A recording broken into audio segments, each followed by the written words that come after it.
The wind howled through the narrow valley, carrying dust and the faint cry of a woman who had already lost too much.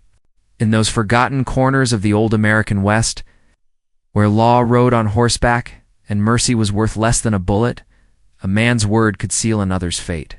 And that's exactly what happened the day her husband sold her for $5 5 cold. Dirty dollars and a half-empty bottle of whiskey. The trade happened under the sun-baked awning of a rundown saloon on the edge of the frontier town. A crowd gathered, drifters, gamblers, and cowhands leaning on hitching posts, pretending not to care but watching every second of the shameful exchange. She stood there, trembling but silent, clutching her torn shawl as the man she had once called husband spat into his palm and sealed her life away for a sum barely enough to buy a decent saddle. The cowboy who handed over the money was tall, broad-shouldered, with a dust-streaked face and steady eyes that gave nothing away.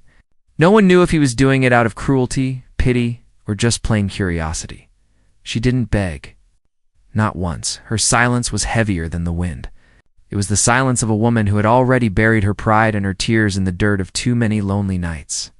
The cowboy looked at her like she was a wild creature. He wasn't sure whether to free or break. Then, with a short nod, he took her by the arm and led her to his horse. The saloon keeper chuckled and called after him, "Hope she's worth your $5, cowboy." The man didn't answer. He just mounted up, pulling her behind him, and rode into the wide-open nothing. The land they crossed was cruel and endless. Dry brush rolled under the hooves, and far in the distance, mountains glimmered like the bones of the earth. The woman's hands clung to the saddle horn, her heart hammering harder than the horse's gait. She didn't ask where they were going. Maybe she didn't care. Maybe she thought death waited somewhere in those hills, and she was too tired to fear it. The cowboy didn't talk for miles. When he finally stopped near a narrow creek to water his horse, he turned to her with quiet command. "You're free to drink. I don't keep slaves." His voice was low, rough from dust and disuse. She didn't believe him. Men said many things they didn't mean. Still, she knelt by the creek, cupped her hands, and drank the cold water like it was the first kindness she'd known in years. As the sun sank behind the horizon, he set camp by the fire. He tossed her a wool blanket and some dried jerky. She sat across from him, her face lit by the flicker of flames, eyes hollow yet fierce. "Why'd you buy me?" she asked at last. He poked at the fire with a stick, not looking at her. "Didn't like how he looked at you," he said simply. "Didn't like how the others laughed." It wasn't an answer, not really. But it was more than she'd expected. She studied him quietly, the weathered hands, the quiet strength, the eyes that seemed to carry stories he'd never tell. He wasn't young, but he wasn't old either. There was something in the way he moved, controlled, deliberate, like a man who'd seen too much but still held himself together. Days passed. The trail was long and silent, broken only by the wind and the distant call of hawks. The woman started to see small things she hadn't noticed before. The cowboy never raised his voice. He shared his food, gave her the horse's water first, and never looked at her with ownership.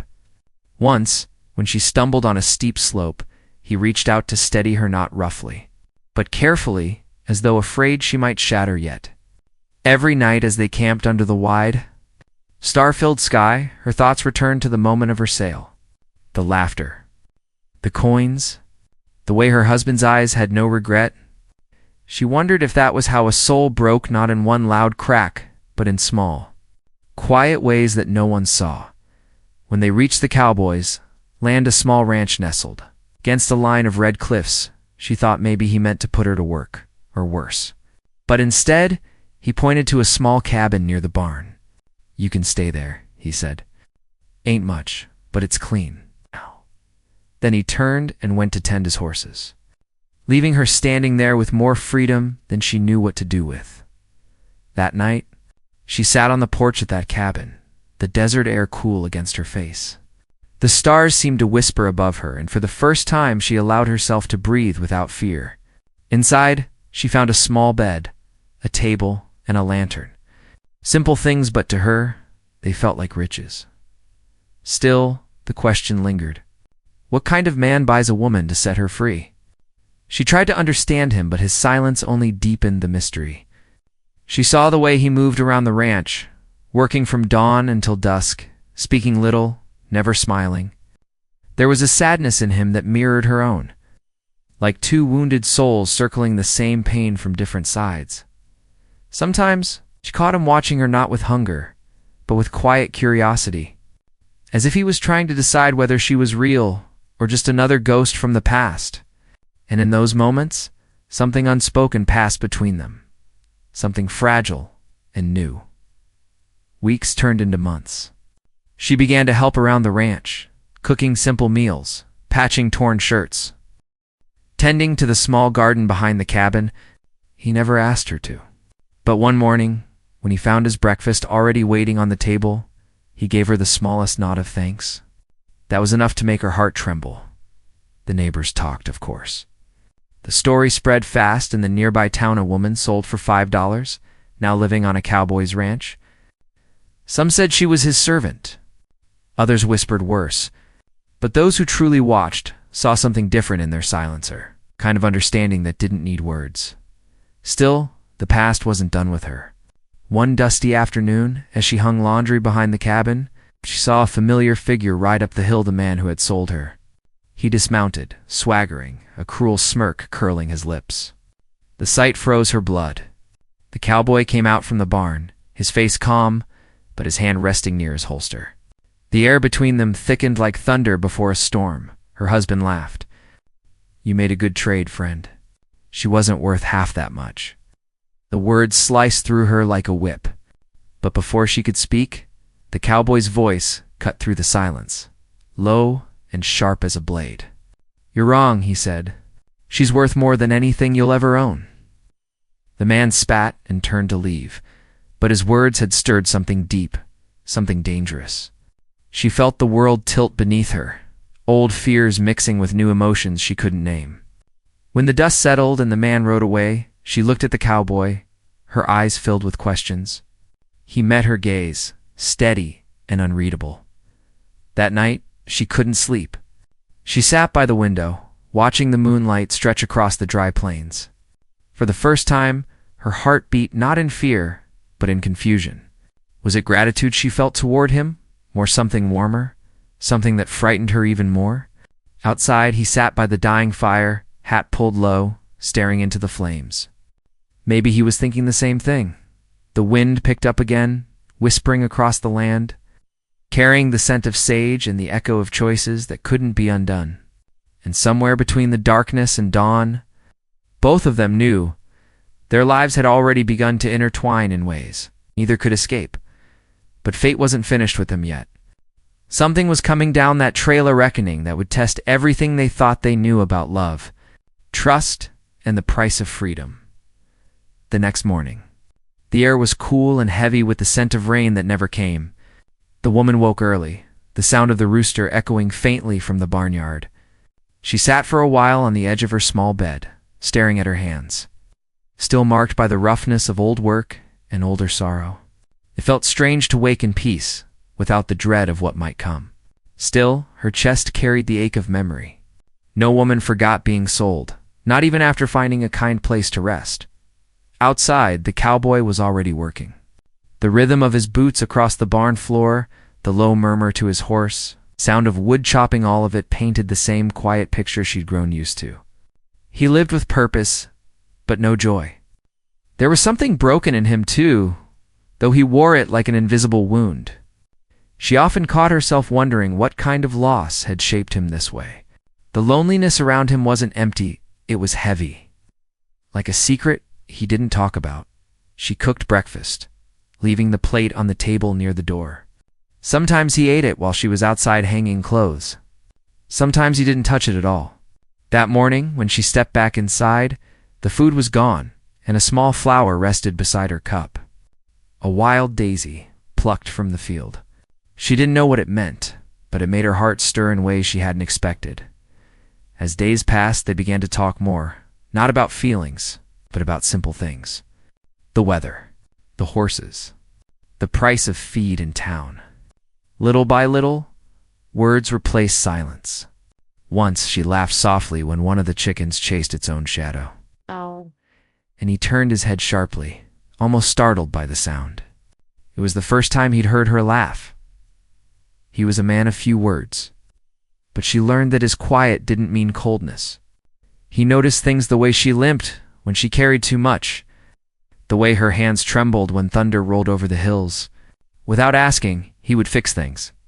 A missing latch replaced, a new blanket left on her porch, a pair of gloves mended for her. And each act made her realize how long it had been since anyone had shown her care without wanting something in return. One evening, a storm came rolling across the plains. The wind tore through the ranch, rattling the shutters and shaking the old barn. The woman rushed outside to help him gather the animals, her hair whipping across her face, rain soaking her dress. Lightning flashed above them, bright as broken glass.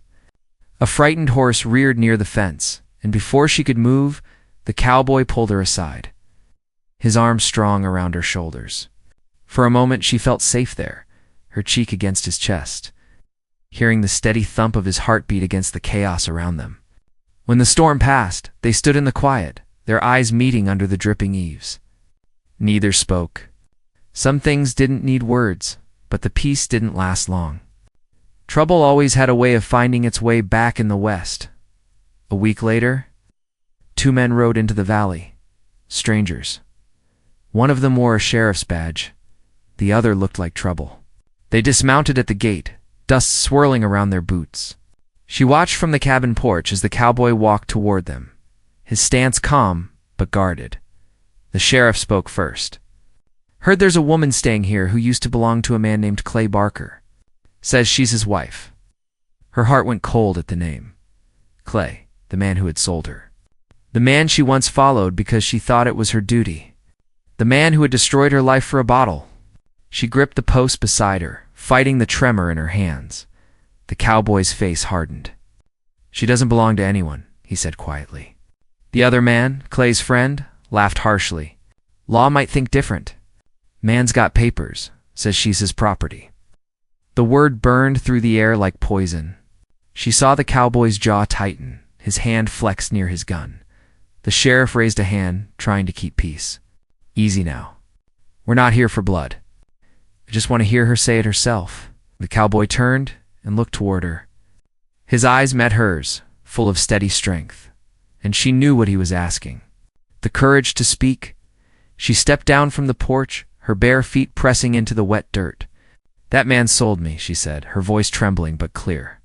"He gave me away like a thing. I'm no one's wife, and I'm no one's property." The sheriff shifted uneasily, glancing between them. "That true, ma'am?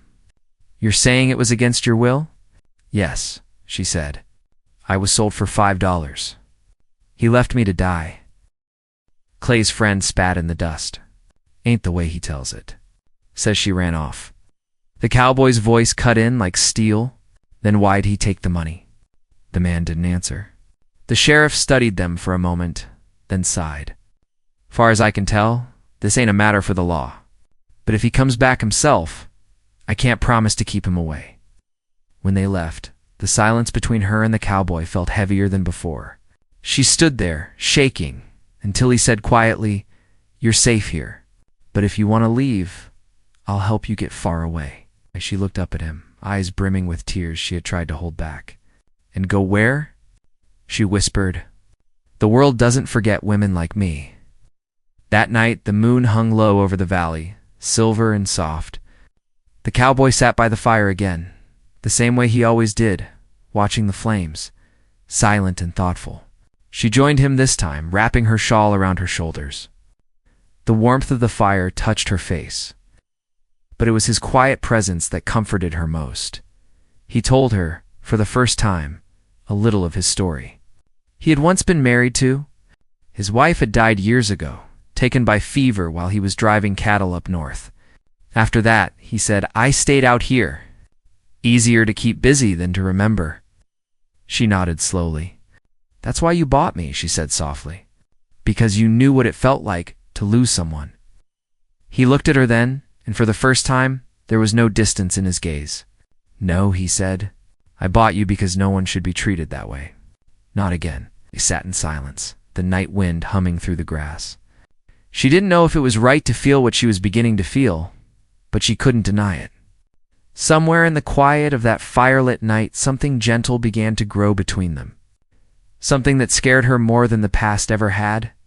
Days turned into weeks again.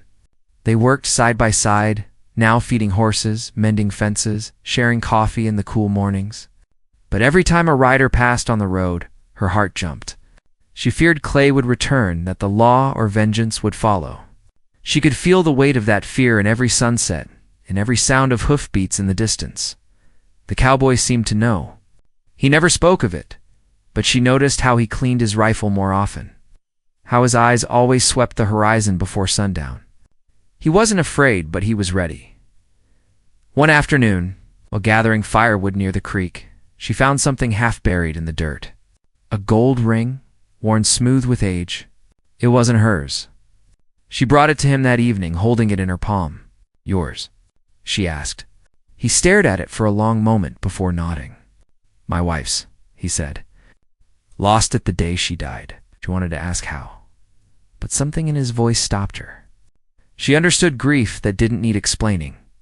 Quietly, she placed it on the mantel beside the lamp. He didn't say thank you, but the look in his eyes said more than words could. That night, she dreamed of the past, the laughter of her husband before the cruelty began, the way hope had turned to fear, and how the cowboy's voice had pulled her back from the edge of despair.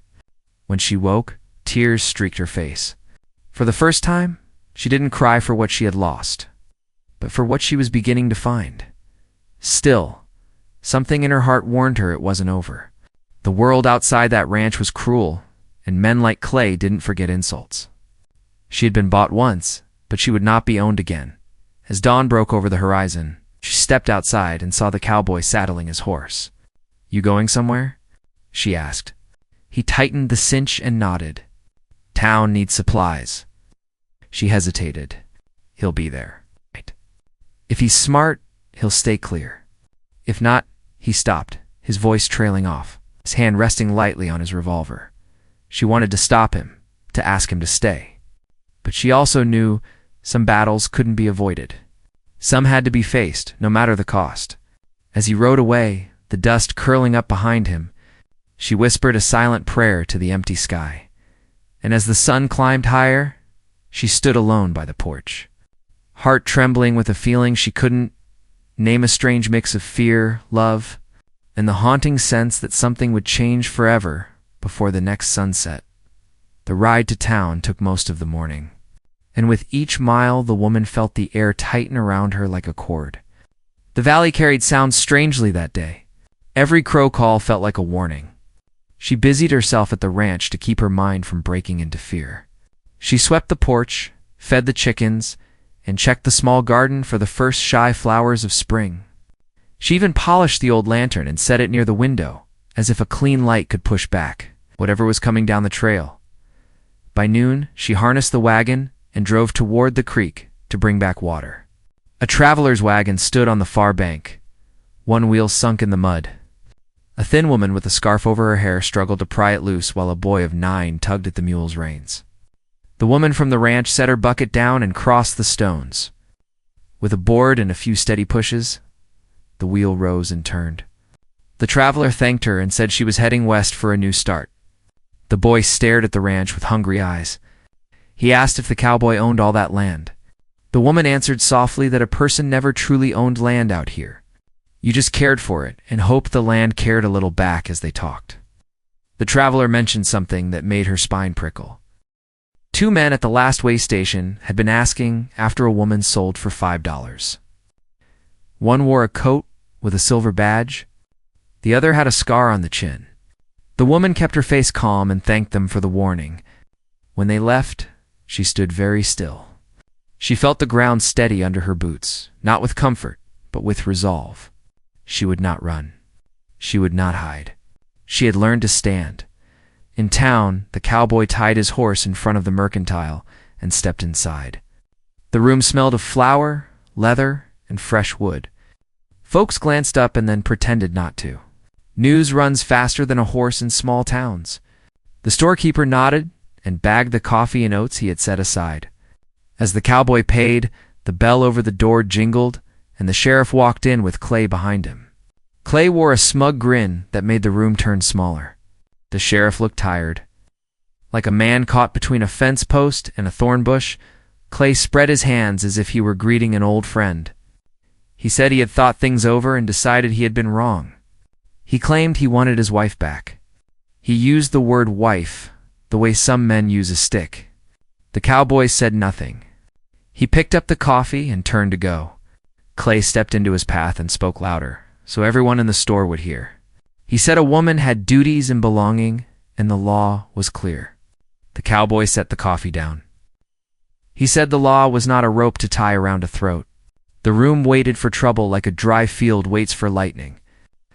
The sheriff slid between them and told Clay to leave, told the cowboy to give him a day to ask the judge about what could be done. A day felt like a lie that might still save a life.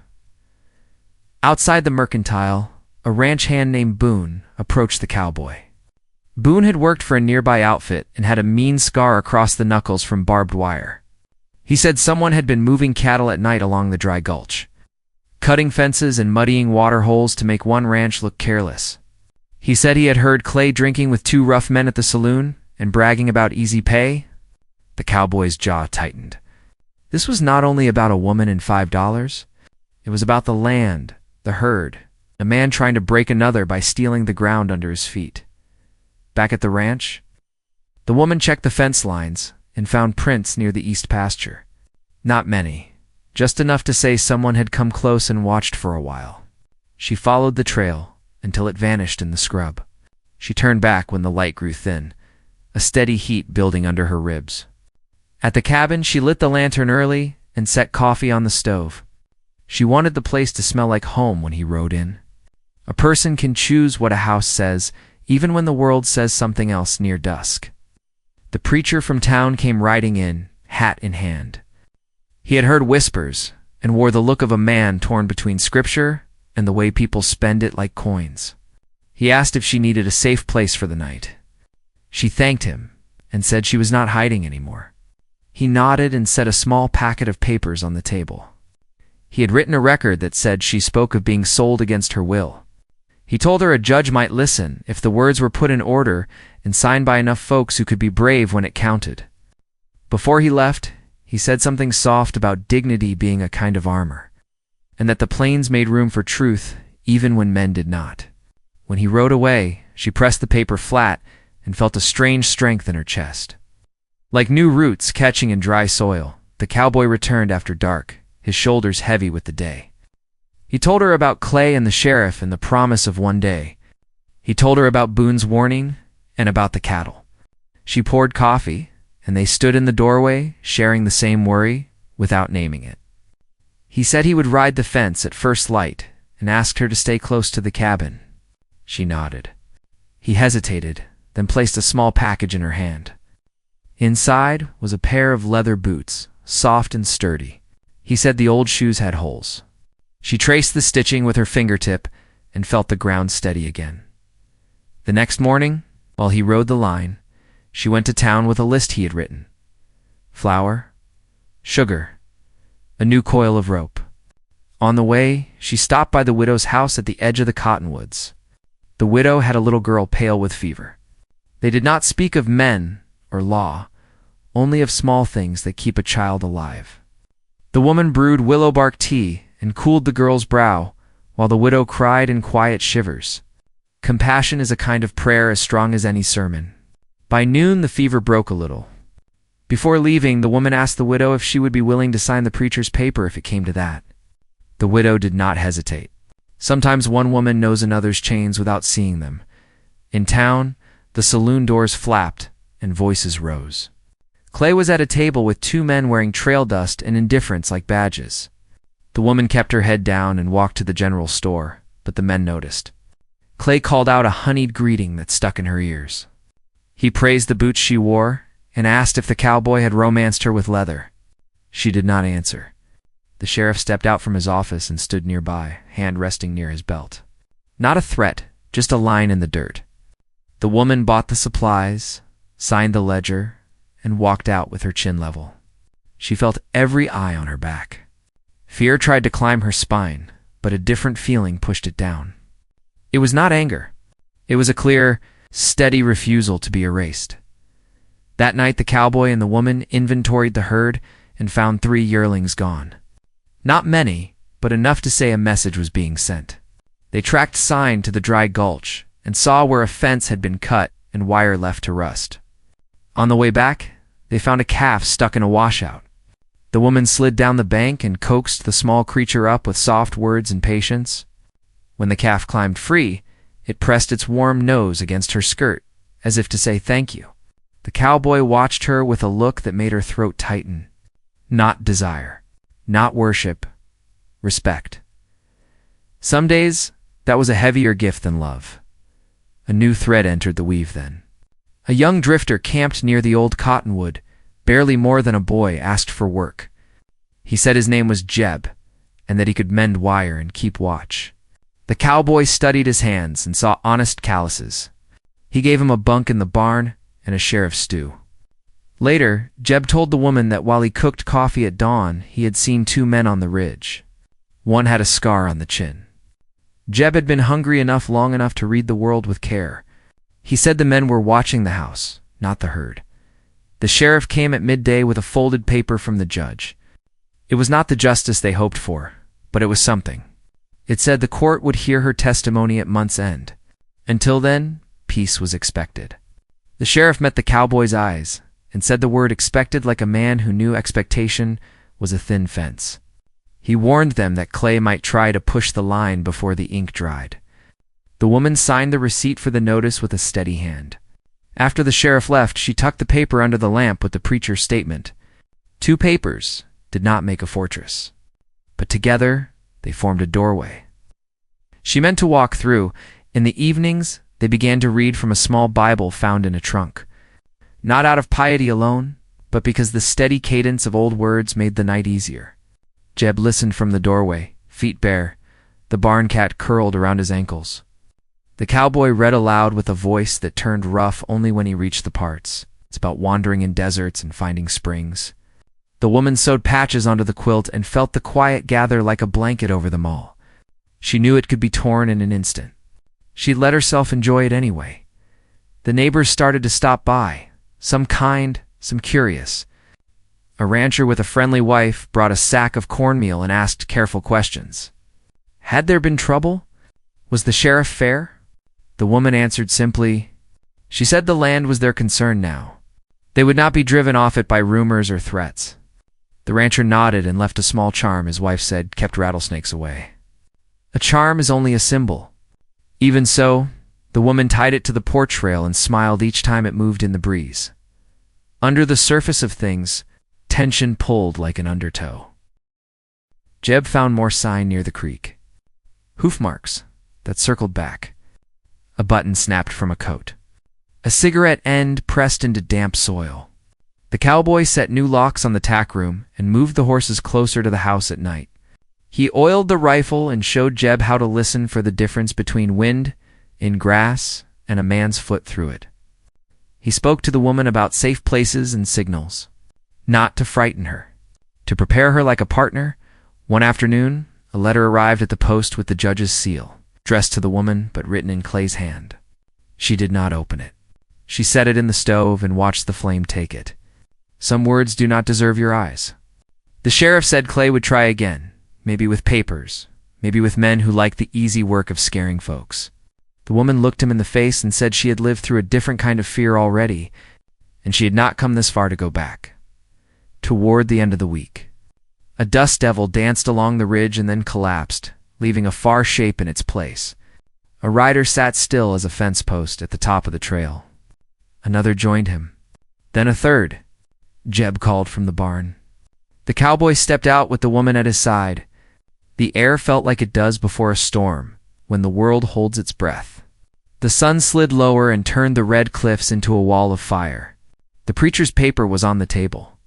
The judge's notice lay beneath the lamp. Her boots were laced tight. The rifle hung on its hooks. The door stood open to the evening. Far off a hawk cried once, hard and clean. The riders stayed where they were, just watching, just measuring. The woman felt the old fear rise and meet the new strength she had found, and the two stood level inside her. She reached for the door frame with one hand and felt the smooth wood. She thought of the boy by the cottonwood. She thought of the widow's child breathing easier. She thought of the calf climbing from the wash and the gold ring on the mantle in the way. The cowboy had said no one should be treated that way. She drew a breath that tasted of dust, sage, and choice. Then a fourth rider came out of the ravine and joined the others. The line on the ridge thickened. Jeb moved closer to the house. The cowboy looked at the woman, and something clear and steady passed between them. This was not the end. It was the crossing place, where one life turns into another if a person can hold their ground. The riders nudged their horses and began to descend the trail, slow as a clock's hand. The evening swallowed their shapes, one by one. The wind shifted. Somewhere, a latch clicked, and the first hoof touched the ranch road. The sound of hooves grew louder as the four riders descended the ridge, the sun sinking behind them like a dying flame. Dust curled up around their horses' legs, and the air seemed to hold its breath. The woman stood on the porch, her hand steady on the frame, though her heart was pounding. The cowboy moved beside her, quiet and unreadable, his rifle resting across his arm. Jeb came out from the barn, pale but ready, holding the old shotgun the cowboy had given him the night before. The tension thickened with every step the riders took toward the ranch. When they finally reached the fence line, the lead man drew his horse to a stop. It was Clay. The same grin was carved across his face, but now it was colder, sharpened by the edge of revenge. The other three men behind him carried themselves like hired guns, rough, sunburnt faces, eyes that looked for trouble and payment at the same time. Clay called out in that same honeyed voice that made her stomach twist. "You've had your fun playing rancher's wife," he said. "But you were mine once, and I came to collect what's owed." The cowboy stepped forward, slow and calm. "She's not yours," he said. "Not then, not now. You sold her like a piece of hide." "You lost every right that day," Clay laughed, the sound ugly and hollow. "The law might not see it that way. Papers can be written, witnesses can be bought. You think this patch of dirt and your fancy talk will stop me?" He leaned on his saddle horn, eyes glinting in the fading light. "You took something of mine? I'm here to take it back or burn it down." The woman's pulse quickened, but she didn't step back. "You sold me for whiskey," she said, her voice shaking but strong. "You threw me away like I was nothing. But I learned to live without you, Wand. I'll die before I go back." For a moment the only sound was the creak of leather and the restless snort of a horse. Then Clay's smirk vanished, replaced by a darkness that made even his men shift uneasily. "You've been filled with big words by this rancher," he said. "Maybe I'll take his land too. Then you'll remember where you belong." The cowboy's hand tightened on the rifle. "This land's mine," he said, his tone low and steady. "And so is every inch of peace on it. You take one step closer, Clay, and you'll answer for every wrong you've done." The wind carried the warning like a prayer over the dry grass. Clay didn't move at first. Then he tugged his reins sharply, turned his horse, and said, "Tomorrow night, I'll come for what's mine." With that, he and his men rode off into the darkening hills, leaving behind the echo of hooves and the taste of fear. When they were gone, the woman felt her legs weaken. The cowboy caught her arm before she fell, his touch firm but gentle. "He's bluffing," she whispered, though she knew better. He shook his head. "No, he's setting a trap. He won't come in daylight." They spent the rest of the evening in silence, preparing for what might come. Jeb checked the locks on the barn, the woman packed food and water, and the cowboy oiled the rifle with slow precision. The night air felt strange thicker, charged. Even the horses were restless, stamping the ground as if they could sense what was coming. When the moon rose, silver and watchful, the woman found herself sitting by the window, staring out over the open plain. She could see faint trails of dust under the starlight, the ghost of where the riders had gone. Her mind wandered to the life she'd once known, nights spent hungry, bruised, afraid to speak. And now this strange peace she'd found, fragile but real, built not on ownership, but on quiet respect. She wasn't going to lose it. The cowboy walked in, his hat in his hands, his expression grave. "If he comes," he said softly, "I need you to stay in the cabin. Promise me." She looked at him and saw something flicker behind his calm fear. Not for himself, but for her.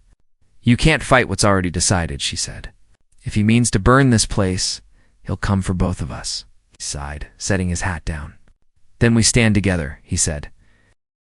The next morning was eerily quiet. The sky was pale and empty, not even a bird in sight. They went through the motions of work, but every sound made them glance toward the horizon. By noon, Jeb rode out to check the upper trail. When he returned, his face was tight. "Smoke on the far ridge," he said. "Could be a camp." "Could be them," Cowboy nodded slowly. "They're waiting until nightfall." He turned to the woman.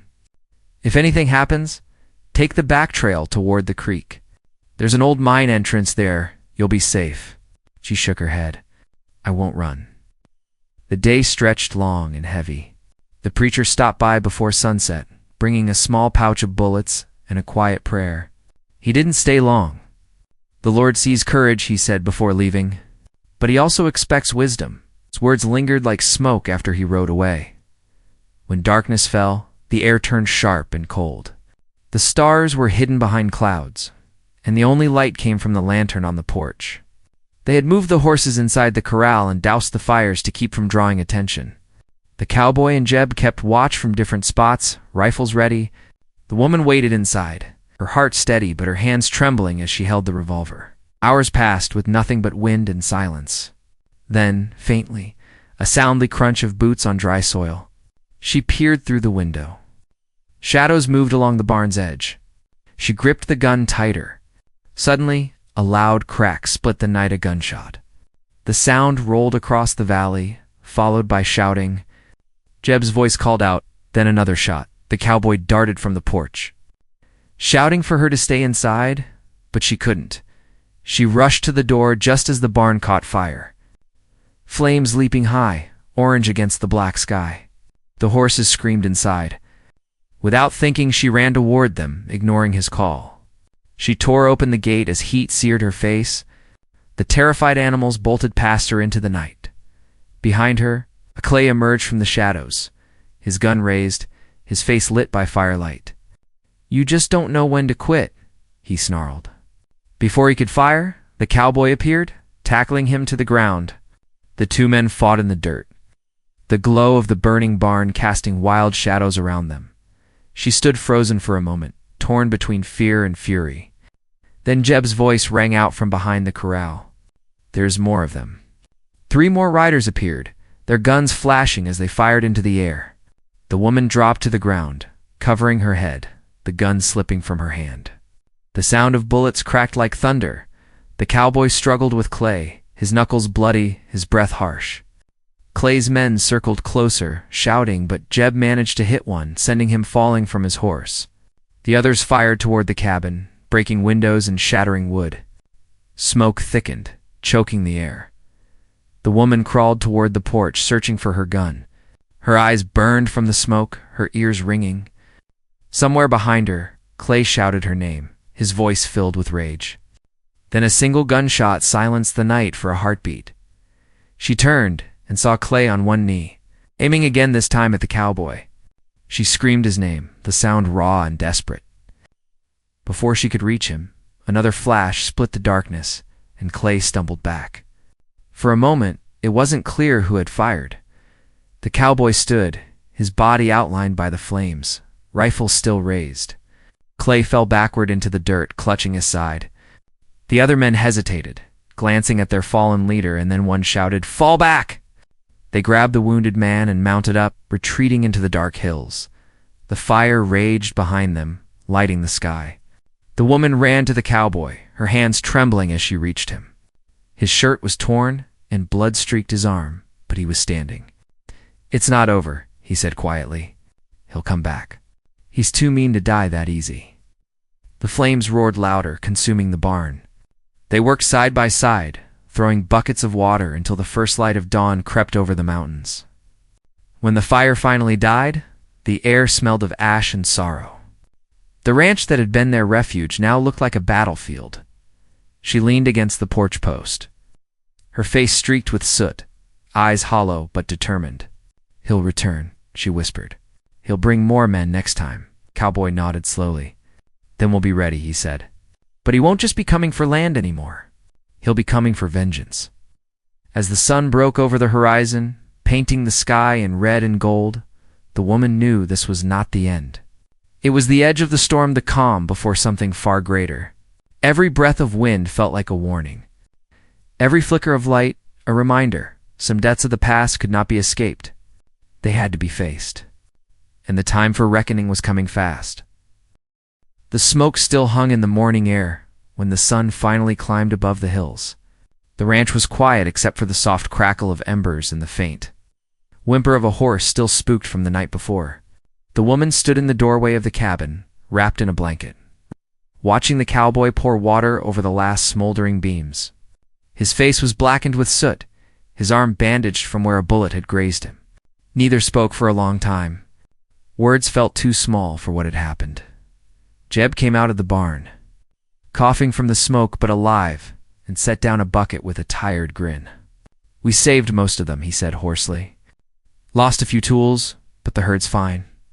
"They didn't touch the water trough." Cowboy nodded, his jaw tight. He looked toward the ridge where Clay and his men had vanished. "He'll try again," he said. "Men like that don't stop until they're stopped." The woman's voice was steady when she answered. "Then let him come. He'll find more than a frightened woman this time." Her eyes met the cowboy's, and in that look, something unspoken passed between them, strength, trust, and a quiet understanding of what it meant to fight for peace. They spent the next few days repairing what they could. The barn's frame still stood, charred but upright. Jeb worked on replacing the roof with boards from the old shed. The woman scrubbed soot from the walls of the cabin and cooked for the three of them. Each night, as they sat by the fire, they talked less about fear and more about what they would do once this ended, if it ever did. The cowboy began to laugh again, softly. It's like a man remembering what it felt like to breathe. One afternoon, a small group of riders came up the trail. It was the preacher, the sheriff, and a few townsfolk. They brought word from town Clay had been found the morning after the fire, wounded and delirious, trying to steal a horse near the old railway. He was in the sheriff's custody, awaiting judgment for assault, arson, and theft. The preacher handed the woman a folded document, sealed with the judge's mark. "The court accepted your statement," he said. "You're a free woman by law now. No one can claim you again." She stared at the paper for a long moment. It didn't feel real. All her life she had been owned, traded, forgotten. Now, a few lines of ink on a page said she was free. The preacher smiled softly. "Freedom doesn't always start with a sound," he said. "Sometimes it starts with silence and a heart that won't bend." That night, the woman walked out to the field alone. The stars shimmered above her like 1,000 small hopes, and the wind carried the faint scent of grass and ash. She knelt and pressed her hands into the soil. It was rough and cool beneath her fingers.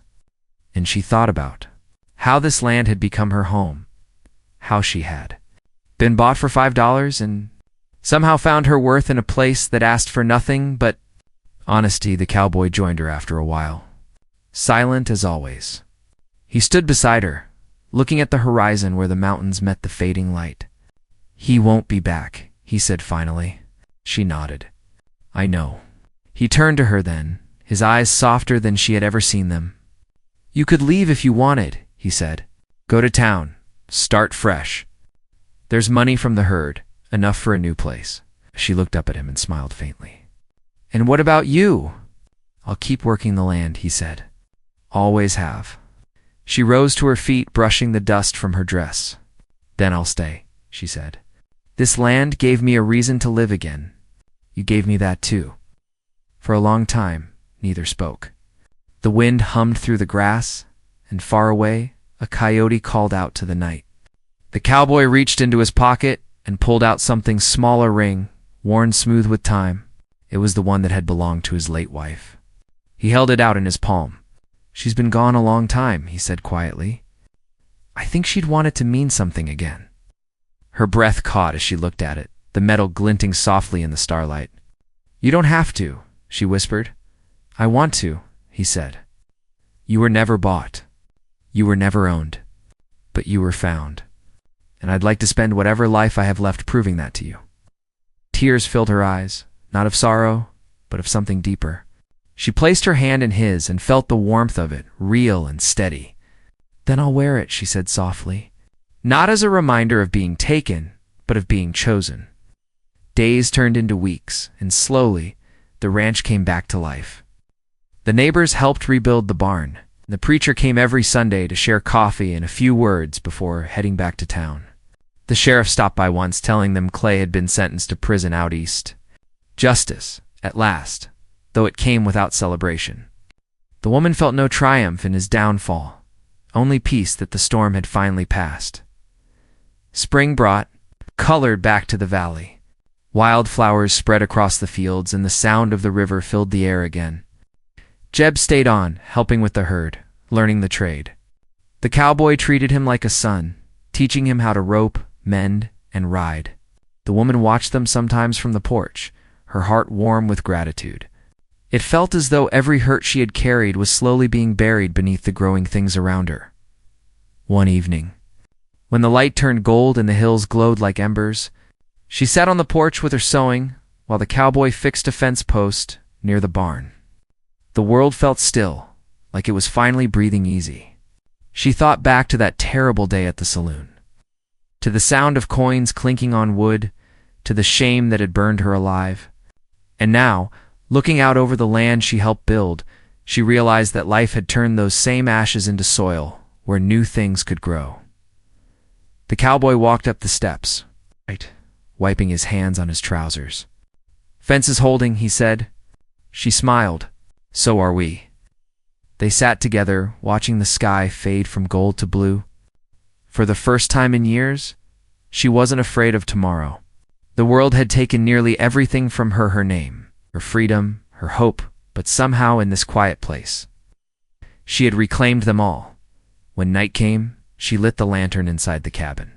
The ring glowed faintly on her finger as she set it by the window beside the judge's paper and the preacher's letter. Freedom, faith, and love, 3 small things that had cost so much to earn. She whispered a prayer, not for herself, but for every woman who still stood in the dark waiting to be seen. The wind rustled outside, carrying the scent of rain. The cowboy's footsteps sounded behind her, steady as always.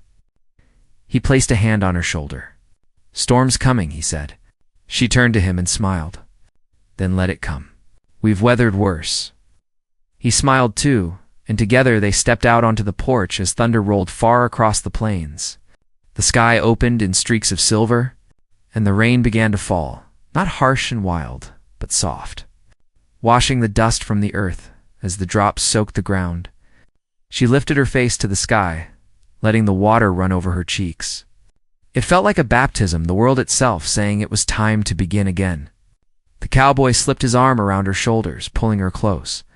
"You were worth more than $5, he said quietly. "You always were." She leaned against him, her heart full, her voice barely a whisper. "And you were worth saving." The storm moved across the land, leaving the valley clean and alive. When the clouds broke, the stars shone brighter than she'd ever seen them. Their light reflected in the wet earth like scattered fire. The ranch stood strong again, scarred but whole, a symbol of everything they had survived. In the distance, the creek hummed like a lullaby, the fences gleamed with rain, and the woman who had once been sold for $5 stood beside the man who had bought her freedom not with money. And there, under the vast sky of the American frontier, their story finally found its peace.